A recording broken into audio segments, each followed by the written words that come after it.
안녕하십니까. 오늘은 기독교 세계관 치욕에 대해서 함께 공부를 해보는 시간을 갖도록 하겠습니다.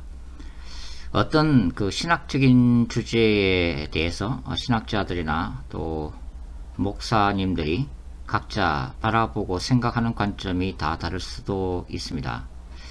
그러니까 각자가 이 자라난 그 신앙적 배경이 어떤가에 따라서, 또 그가 어떤 삶의 경험을 하고 영적 체험을 하고 어떤 신학교에서 교육을 받고 또 그 주변인들에 의해서 어떤 영향을 받았는가에 따라서 각자의 독특한 신학이 형성된다고 하는 것입니다. 따라서 어떤 주제에 대해서 사람마다 바라보는 다양성이 존재할 수가 있습니다. 우리 개신교는 인간의 삶과 특정한 어떤 신학적 주제에 대해서 성경에 기초해서 어떤 것이 더 성경적인가에 관심이 많습니다. 그러니까 궁극적으로 개인적인 생각이나 어떤 철학적 관점이 아니라 성경이 무엇을 말씀하는가에 더 중점을 둔다는 얘기죠. 따라서 모든 논의와 어떤 주제에 대한 토의는 성경 본문을 토대로 진행되는 것이 바람직하다고 하는 것입니다. 그래서 올바른 성경 해석학이 더욱더 중요한 것이죠. 그러나 이 성경 해석학도 다양성이 존재합니다. 아무리 객관적으로 성경 본문을 관찰하고 추석을 찾고 원어 및 배경 연구를 동원한다고 하더라도 성경을 해석하고 이해하는 관점은 역설적이게도 각자의 신학이라고 하는 렌즈를 통해서 형성이 되어진다 하는 것이죠. 즉 각자의 그 신학을 따라서 바라보는 각도가 조금씩 다르기 때문에 성경 해석도 조금씩 달라지게 된다고 하는 것입니다.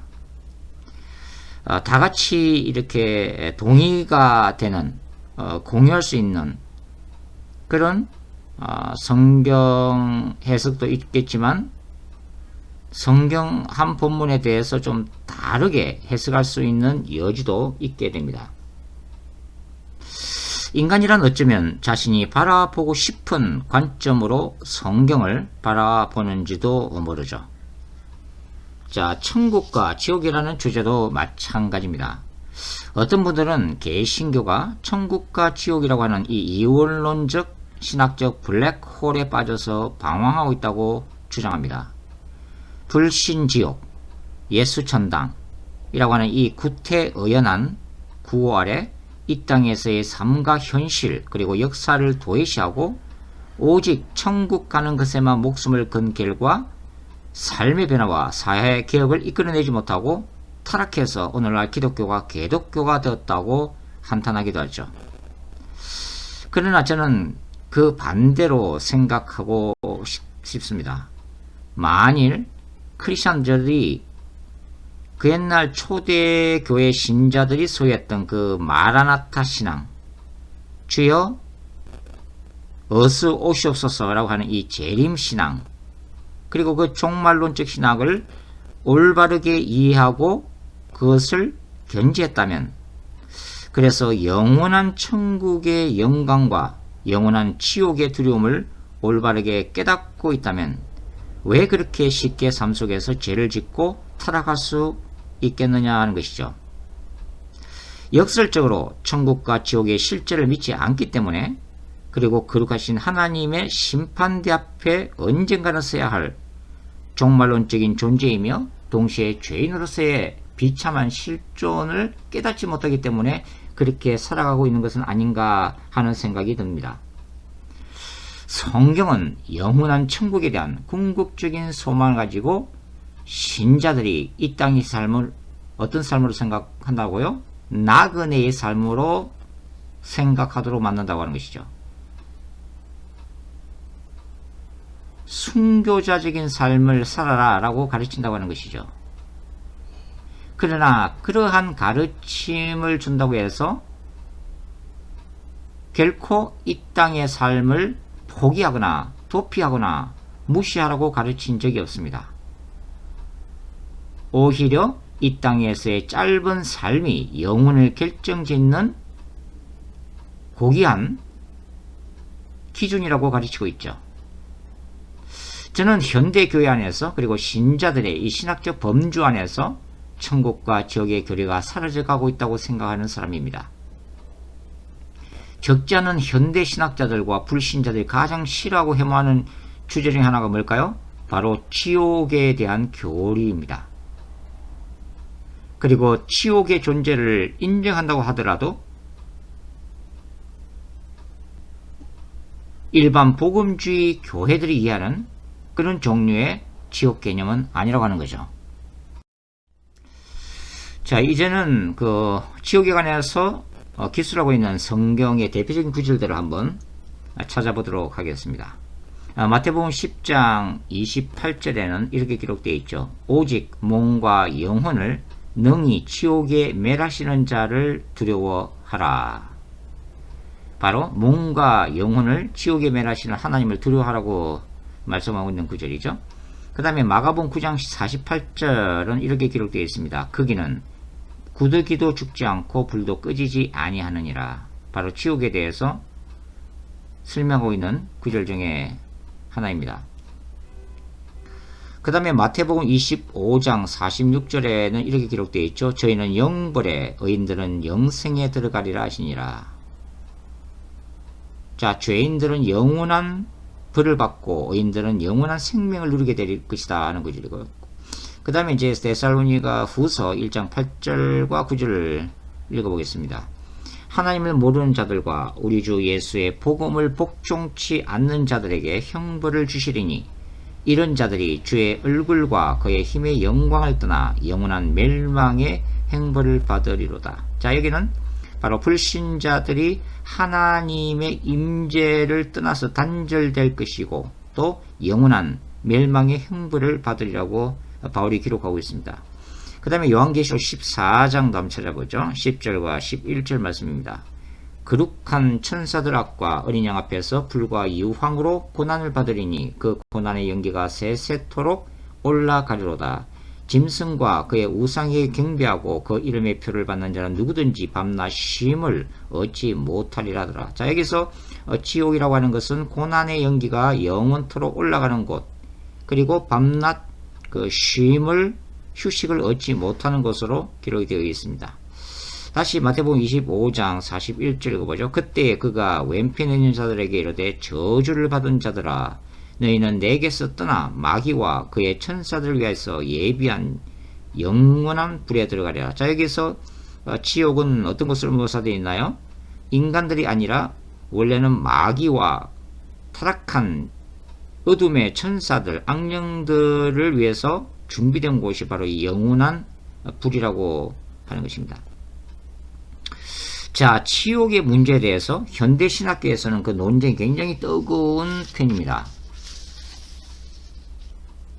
지옥이 과연 존재하는가에 대해서는 복음주의 목사들과 학자들은 대체로 긍정적으로 인정을 하고 있습니다. 다만 그 신학계에서의 논쟁은 지옥 그 자체의 존재에 관한 것이라기보다는 지옥이 과연 어떤 곳인가에 대한 논쟁이라고 볼 수가 있죠. 예전에 낸시랭의 신학펀치 지옥의 행벌 너무 심하지 않나요? 라고 하는 그 프로그램이 있었는데 여기에 출연한 신학 교수님은 그 지옥의 문자적인 실제성을 부인하고 지옥의 의미를 신학적으로 추상화 및 상징화 시키고 있는 것을 볼 수가 있었습니다.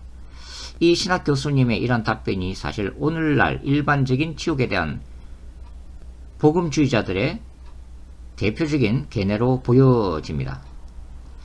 탁월한 기독교 변증가 중에 한 분이 바로 크레이그죠. 이 크레이그조차도 이 데살로니가후서 1장 8절부터 9절에 의거해서 지옥이 인간이 영원토록 고문당하는 처참한 장수라기보다는 지옥이란 어떤 곳이라고요?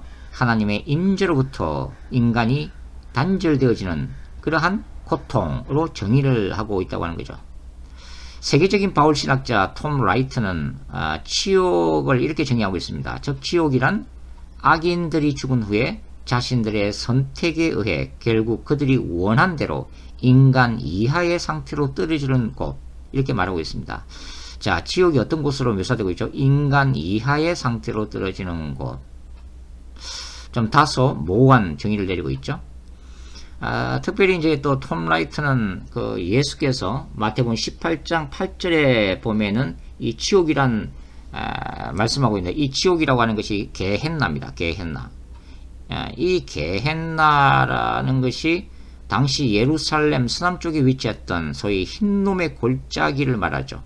이 흰놈의 골짜기 어떤 곳이에요? 시체를 갖다 버리는 곳, 쓰레기를 소각하는 그런 곳이죠. 그래서 이 흰놈의 골짜기는 늘 악취와 또 불붙는 사체, 지독한 냄새로 가득 찼던 곳이 바로 이 흰놈의 골짜기인 게헨나였습니다. 그러니까 톰 라이트는 예수께서 이 게헨나라고 이 지옥을 묘사한 것은 실제 지옥을 묘사한다기보다는 그 당시에 존재했던 흰놈의 골짜기를 그 이미지를 빌려와서 인간이 당하는 그 고통이 얼마나 끔찍한가를 상징적, 문자적이 아니라 상징적으로 나타낸 문학적인 하나의 표현으로 보고 있죠. 자, 그래서 이 복음주의 학자들조차도 많은 분들이 치욕이 존재하긴 하지만 그 치욕이 문자 그대로 영혼이 육체적으로 고통받는 곳이라기보다는 치욕이 그만큼 하나님과 단절되어서 고통을 받는 곳이라고 하는 것을 상징적으로 나타내고 있다, 이렇게 이제 주장을 하고 있다고 하는 거죠.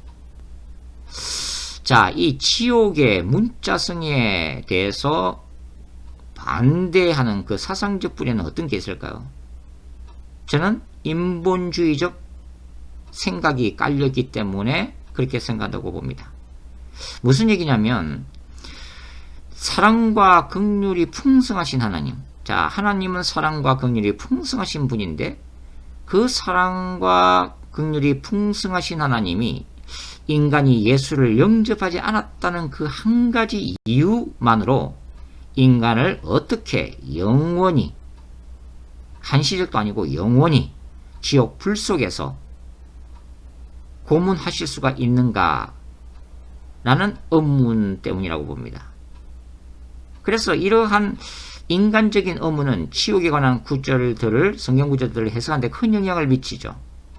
즉 문자적이 아니라 철저히 상징적이고 비유적인 관점으로 이해하는 것입니다.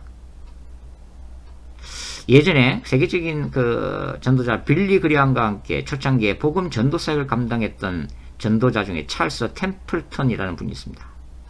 이 템플턴 또한 인간을 영원한 불 속으로 집어넣고 고문하시는 잔인하신 하나님에 대한 그 회의 때문에 사역을 그만두고 기독교를 떠난 적이 있죠. 그의 말에 따르면 그는 하나님의 존재 자체는 부인하지 않지만 모르겠다고 하는 거예요. 그걸 불가지론이라고 부릅니다.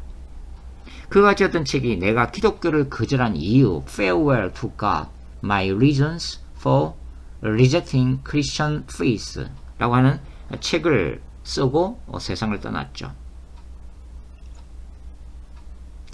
저명한 영국의 복음주의자였던 존 스타트 역시 지옥의 문자적 실제성을 거부하고 신자들의 영혼은 영원히 천국에서 주님과 함께 하지만 불신자들은 죽고 난 후에 그 영혼이 사라지게 된다고 하는 영혼 멸절설을 주장한 바가 있습니다.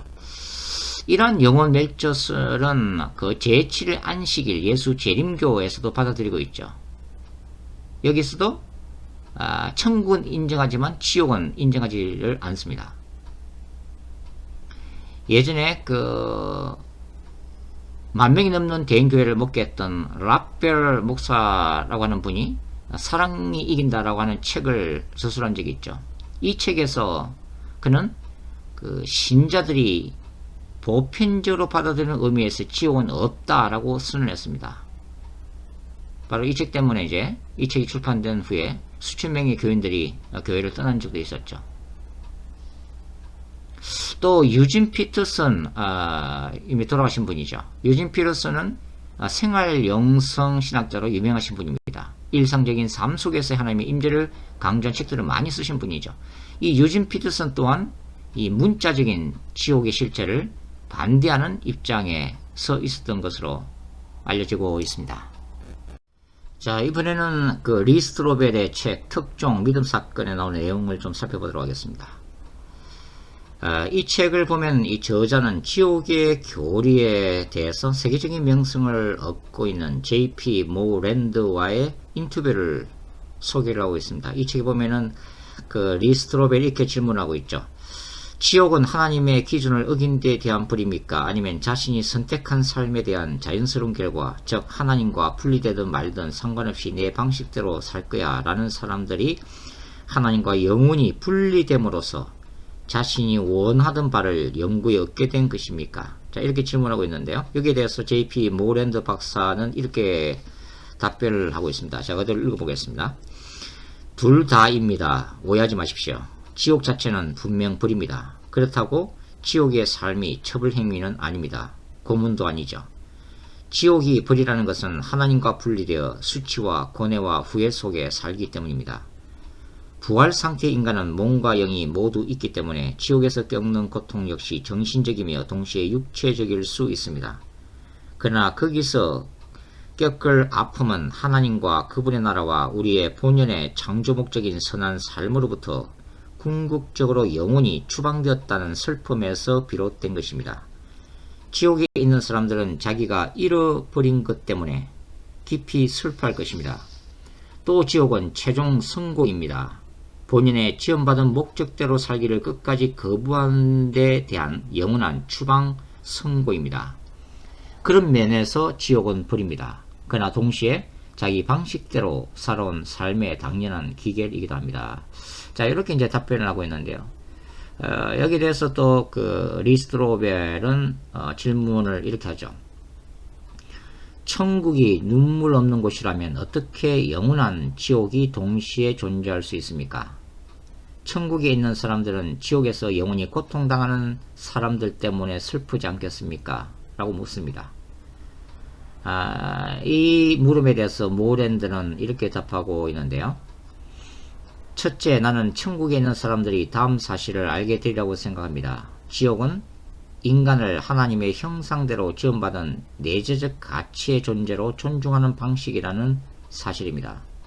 둘째, 인간의 누릴 수 있는 능력은 나이가 들어 좀 더 성숙한 시각을 얻을 때 가능합니다. 내 딸들이 어렸을 때는 상대방이 받은 선물이 자기 것보다 약간만 더 좋아 보여도 자기가 받은 선물을 누릴 줄 몰랐습니다. 그러다 나이가 들자 상대방이 받은 선물과 관계없이 자기 선물을 누릴 줄 알게 되었죠. 상대방이 받은 선물 때문에 고민한다면 그것은 자신의 권리를 상대방에게 내주는 것과 같습니다. C.S. 루이스는 지옥은 천국에 대해 거부권이 없다고 말했습니다. 천국에 있는 사람들은 지옥에 대한 의식이 있다는 이유만으로 자기 삶을 정의는 특권을 잃어버리지 않는다는 뜻입니다. 잊지 말아야 할 것은 영혼이란 슬픔과 비탄을 느끼면서도 동시에 마음에 동요 없이 기쁨과 평안, 사랑과 행복을 누릴 수 있다는 것입니다. 인간의 삶에서도 양쪽을 동시에 공유할 수 있을 때 그만큼 성품이 성숙되었다고 할 수 있습니다. 이렇게 이제 답변을 하고 있습니다. 자, 그러니까 지옥의 그 신학적 상징성에 대해서는 이 모랜드도 또 부분적으로 동의를 하고 있죠. 그런데 지옥이 실제적으로 육체적으로 영원히 불붙는 고통을 당하는 곳인가 라고 하는 이 지옥의 실체에 대해서는 의견이 분분하다는 것을 우리가 알 수가 있습니다. 더군다나 세계적인 명성을 얻고 있는 신학자일수록 이 불타는 지옥의 그 문자성은 거부되기 일쑤이죠. 더 나아가서 독일의 몰트만 같은 이 신학자들은 소위 만유 구원론의 가능성을 제기하고 있습니다. 이 만유 구원론이라고 하는 것은 결국은 하나님의 사랑 때문에 불신자들과 사탄과 악한 영들조차도 구원받을 가능성이 있다라고 제시하는 이론이죠. 저는 개인적으로 여기에서는 동의하지 않습니다. 자, 그래서 그만큼 인간이 실제적으로 지옥에서 영원히 고통받아야 한다는 사실은 하나님의 사랑이라고 하는 관점에서는 신자들에게나 불신자들에게 참 이해하기 힘든 사실일 뿐만 아니라 매우 껄끄러운 주제이고 타 종교인들로부터 기독교에 대해 강력한 거부감을 불러일으키는 논쟁이라고 하는 거죠. 이런저런 이유 때문에 날이 갈수록 이 불타는 지옥의 그 실제성, 문자성은 설득력을 잃을 가능성이 커지고 있습니다. 더군다나 세상이 종교 다원주의 사회로 진입하면서 오직 예수에 의한 구원의 유일성이 거부화되어지면서 더욱더 그러하죠. 더군다나 불신자들이 지옥에서 영원한 고통 가운데 영혼을 버리게 된다는 이 원초적 복음의 가르침은 심한 반발을 사고 있다고 하는 것입니다. 지금은 또 4차 산업혁명 시대, 인공지능, 초과학 시대로 이제 들어가고 있는데요. 그런 과학적 사고, 합리적인 사고를 하는 사람의 입장에서도 이 영원한 지옥이라고 하는 이러한 가르침은 심각한 비판을 받고 있다고 하는 것입니다.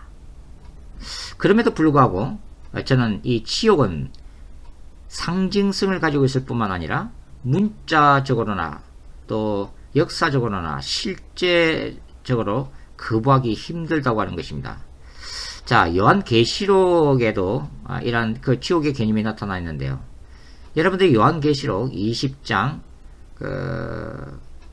을 읽어보시면 음부, 바다, 사망, 무저갱이라는 개념들이 등장이 되어지고 있습니다. 사실 이 요한계시록 13장 그리고 요한계시록 20장에 등장되어지고 있는 이 음부, 바다, 사망, 무저갱이라고 하는 단어는 거의 동일한 개념으로 사용되고 있는데요. 여러분들이 구약 성경을 읽어보시면 구약에서는 지옥이라고 하는 개념이 구체적으로 나타나 있지 않다는 것을 발견하게 됩니다. 구약에서는 이 음부로 이렇게 표현되는 히브리어 스올로 이렇게 나타나 있는데 기록되어 있는데요. 이 스올, 음부라고 하는 것은 하나님을 믿는 자나 불신자 모두 죽어서 가는 곳 또는 죽음 그 자체를 의미를 하고 있습니다. 그러니까 구약 성경에서는 뚜렷하게 천국과 지옥의 개념이 나타나고 있지 않다고 하는 거죠. 이러한 개념들이 이제 신약에 들어오면 구체화가 되어지는데요. 이 마태복음 16장 18절에 보면은 음부는 하데스라고 이렇게 나타나 있습니다. 그래서 이 신약의 하데스는 구약의 일반적인 개념인 이 사후의 세계를 말하는 음부보다는 좁은 의미에서 악한 자들이 사후에 고통당하는 것으로 묘사되고 있죠. 누가복음 16장에는 어떤 비유가 등장하고 있나요? 부자와 거지 나사로 비유가 등장되고 있죠. 그때 이 부자는 바로 음부에서 고통을 받고 있는 모습으로 묘사가 되어지고 있는 것을 볼 수가 있습니다.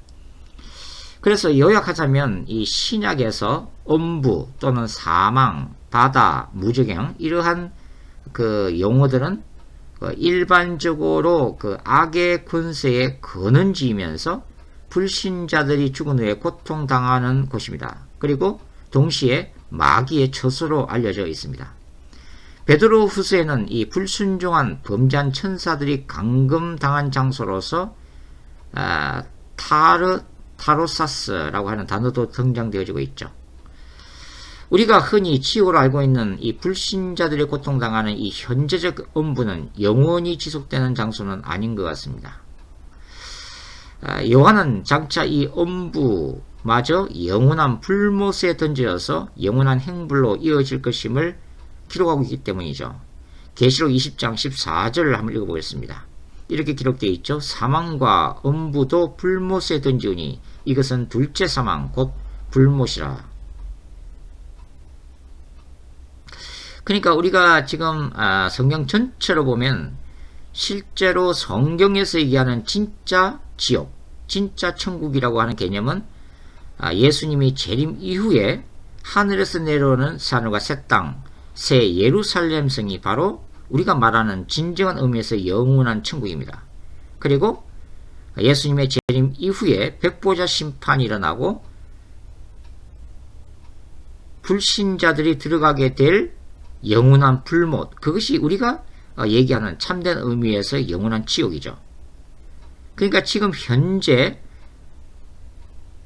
크리스찬들이 죽어서 가는 천국, 그리고 불신자들이 죽어서 가는 지옥이라고 하는 것은 바로 엄격한 의미로 볼 때는 현재적 천국 또 현재적 지옥으로 이렇게 표현을 할 수가 있겠습니다. 그래서 나중에 바로 이 현재적 천국에 있는 분들은 바로 예를 들면 모세나 엘리야나 베드로나 바울 이런 분들이죠. 그리고 예수님이 재림할 때까지 죽어서 하늘나라에 가는 모든 성도들이 있는 곳이죠. 그래서 성경에서는 이것을 패러다이스, 낙원으로 이렇게 표현하면서 그 영원한 그 천국과 좀 분리해서 표현을 하기도 합니다. 그러니까 예수님이 재림하시면 바로 현재적 천국에 있는 분들이 영원한 천국인 새하늘과 새 땅으로 들어가게 된다고 하는 거죠. 그리고 불신자들 같은 경우는 바로 죽음을 맞이하게 되면 임시 지옥에 떨어져 있다가 그 다음에 예수님의 재림 이후에 최후의 심판 앞에 다시 서서 심판을 받고 그 다음에 바로 영원한 지옥인 불못에 던져지게 된다고 하는 것입니다. 그러니까 이 성경이 말하는 요한계시록 21장과 22장이 얘기하고 있는 새 예루살렘성, 새하늘과 새 땅에 들어가게 되는 분들은 바로 신자들인데, 그 신자들은 예수님의 재림 이후에 바로 부활체를 입고 그 영원한 천국에 들어가서 영혼을 보낸다고 하는 것입니다. 그러니까 예수님의 재림 이후 백보자 심판에서 영원한 천국과 영원한 지옥이 갈라지게 되는 거죠. 중요한 것은 과연 천국이나 또는 지옥에 떨어진 그 영혼들이 실제적으로 문자적인 어떤 육체적인 고통을 맛볼 수가 있는가 하는 것입니다. 우리가 이러한 영원한 세계, 즉 영원한 천국과 영원한 지옥이 결코 이 영만 떠돌아다니는 그런 세계가 아니라고 하는 것은 성경이 신자들이 부활체를 입게 될 거라고 해요. 물론 이 부활체라고 하는 것은 우리가 입고 있는 육체와는 판약이 다르지만 새로운 차원의 영적인 몸이라고 하는 것에는 우리가 영원한 몸이라고 하는 것을 부인하기는 힘들다고 하는 거죠. 자, 복음 읽어보시면 예수님이 부활하신 다음에 그 디베라 바닷가에서 제자들과 함께 물고기를 구워서 드시는 모습이 기록되어 있죠. 그때 예수님의 몸은 일반 돌아가시기 전에 인간의 몸이 아니라 영원한 그 부활체를 입고 나타나신 거죠. 그럼에도 불구하고 제자들과 함께 이 물고기로 식사를 하셨다는 것은 뭘 얘기하는 거예요? 우리가 이해는 하기 힘들지만 바로 영적이면서도 또 육적인 어떤 새로운 몸을 분명히 가지고 있다고 하는 것이죠. 따라서 천국에서 기쁨을 누리는 것, 지옥에서 고통을 당하는 것은 단지 영적인 기쁨이나 고통뿐만 아니라 우리가 뭘 알 수가 있어요? 실제적인 부활체의 몸의 감각을 그대로 가지고 기쁨과 고통을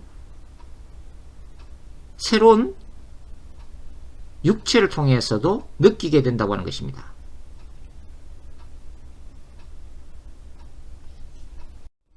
자, 그래서 이 천국과 지옥을 부인하는 것은 기독교 세계관을 파괴하는 그런 신학적 작업이라고 말씀을 드리고 싶은데요. 기독교의 복음은 단적으로 말해서 가장 함축적으로 가장 간단하게 표현하면 바로 천국과 지옥에 대한 가르침입니다. 그만큼 천국과 지옥은 기독교 복음의 핵심이라고 하는 거죠. 물론 복음이 단순히 천국과 지옥이라고 하는 것만 가르치는 않지만 가장 기본적으로 천국과 지옥이라고 하는 그 기본적인 파운데이션에서 폭넓게 풍성하게 가르치고 있다고 하는 것입니다. 자, 하나님은 어떤 분이시죠? 사랑과 공의를 동시에 소유한 절대자이십니다. 따라서 하나님은 인간의 죄에 대해서 심판하시는 분이시죠. 로마서 1장부터 3장을 읽어보면 모든 인류는 종말론적인 하나님의 진노 아래 놓여 있다는 것이 바울의 주장입니다. 그러나 사랑이 풍성하신 하나님은 유일한 구원의 방법으로 누구를 보내셨어요? 바로 예수 그리스도를 이 땅에 보내신 분입니다. 그리고 그리스도의 십자가의 죽음과 부활에 대한 믿음으로서 인간이 하나님 앞에서 의롭다 하심, 칭의, justification을 받도록 우주의 법칙을 만드셨다고 하는 거예요. 그런데 인간의 심각한 죄가 뭐죠? 하나님의 존재를 인정하지 않는 것과 하나님이 만드신 구원의 방법을 거부하고 있다는 데 있습니다. 우리는 하나님이 왜 예수를 믿지 않는다는 그 이유 하나만으로 인간을 영원토록 지옥에서 고문하시는가 라고 묻는 것과 마찬가지로 하나님은 왜 그토록 인간이 죄를 지음에도 불구하고 예수를 믿는다는 이유 하나만으로 인간을 천국에서 영원토록 영혼을 보내도록 허락하시는가 라는 질문도 던져야만 한다고 하는 것입니다. 시간과 공간을 초월하면서도 실제적인 몸의 감각을 수반하는 영원한 천국과 영원한 지옥의 신비를 우리는 도무지 이해할 수는 없지만 영원한 천국이 존재한다면 마찬가지 논리로 영원한 지옥도 존재해야 한다고 하는 거죠.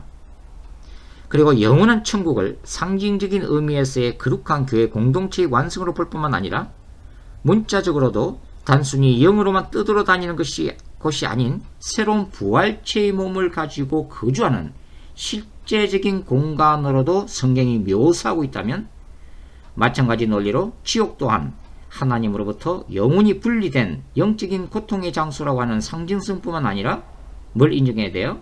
실제적으로 불신자의 부활체가 물리적으로 불 속에서 고통받는 곳이라고 하는 그 문자적 의미에서의 실제성도 동시에 인정되어야 한다는 것입니다. 여러분, 다가오는 인공지능 시대에 이 천국과 지옥의 개념은 적나라하게 강하게 부인될 것입니다. 과학의 이름으로 말이죠. 그러나 우리는 영원한 하나님의 말씀 자체에 우리의 삶과 사역의 기초를 두는 사람들입니다. 그런 사람들이 크리스찬이죠. 성경은 영원전에 홀로 존재하셨던 하나님께서 시간과 공간을 창조하시고 친히 인간의 육신을 입고 역사 속으로 들어오셔서 그분의 십자가의 죽음과 부활 사건을 통해 그분의 거룩한 신부들을 준비하시고 언젠가 다시 이 땅에 오셔서 그분의 신부들인 신자들로 하여금 새로운 부활체를 입고 이 신비로운 몸을 입고 영원한 세계 안으로 들어가도록 역사하실 것임을 기록하고 있다는 것입니다. 사도 바울의 말씀대로 신자가 부활도 없고 영생도 없다면 이 땅에서의 신자들의 수고와 믿음 또한 헛된 것이죠. 고린도전서 15장에 기록되어 있습니다. 영원한 세계, 곧 하늘에서 내려오는 새 하늘과 새 땅, 바로 그 새 예루살렘 성에 대한 소망이야말로 이 땅에서 신자들이 경험하는 모든 고난 가운데서도 눈물을 닦고 다시 일어서서 걸어가게 만드는 궁극적인 하늘의 능력이라고 저는 말씀드리고 싶습니다. 동시에 영원한 지옥이 존재하기 때문에, 상징적이고 문자적인 지옥이 존재하기 때문에 오늘도 예수 그리스도의 복음을 거부하고 그 지옥으로 달려가는 이 땅의 수많은 잃어버린 영혼들을 향한 예수 그리스도의 눈물도 존재하고 있는 것입니다. 오늘은 이렇게 기독교 세계관의 관점에서 지옥의 문제를 한번 생각해 봤습니다. 다음 시간부터는 제4차 산업혁명, 인공지능 시대 때에 크리스찬들이 어떤 기독교 세계를 가지고 이 시대를 어떻게 이해하며 나아가야 되는가에 대해서 함께 공부하도록 그렇게 하겠습니다. 감사합니다. 수고하셨습니다.